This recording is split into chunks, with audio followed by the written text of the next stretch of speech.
Good morning, and thank you for having us on the show this morning. We surveyed almost 1,800 chief security officers from global companies operating around the world. And as you said in your introduction, economic unrest is seen as the number one hazard impacting on the security of those companies.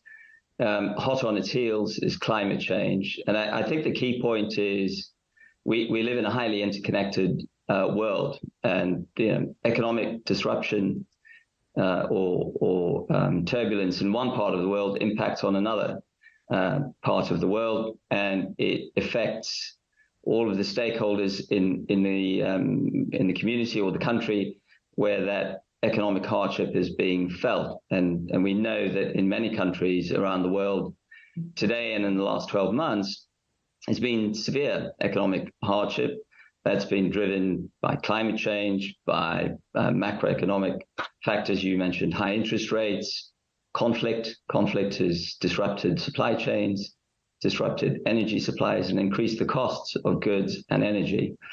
And yes, that does, in some respect, show up in, we believe, a positive correlation between those events and increasing levels of crime, both physical crime and cyber crime. And as an example, you only have to look at the statistics in the retail business segment and see a very sharp increase in theft in retail businesses. And that, to some degree, is driven by economic hardship. I think what we saw from this survey is that, number one, the chief security officers we surveyed across these global companies, and just to put it into context, they have combined revenues of $20 trillion. So this is a big part of global GDP.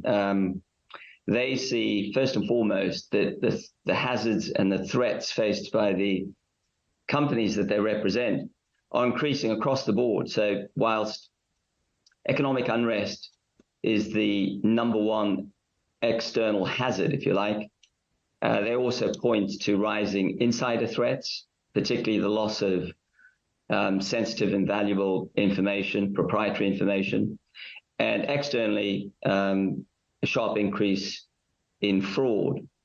And alongside that, what we're seeing is that criminals are well-resourced. The threats faced by global companies are increasingly complex, increasingly sophisticated. And that means that we, as security partners to those companies and the companies, need to continue to invest in people and technology so that we have more sophisticated countermeasures to deal with the rising level of hazards and threats, but also the increasing sophistication of those threats to the companies that we partner with. Actually,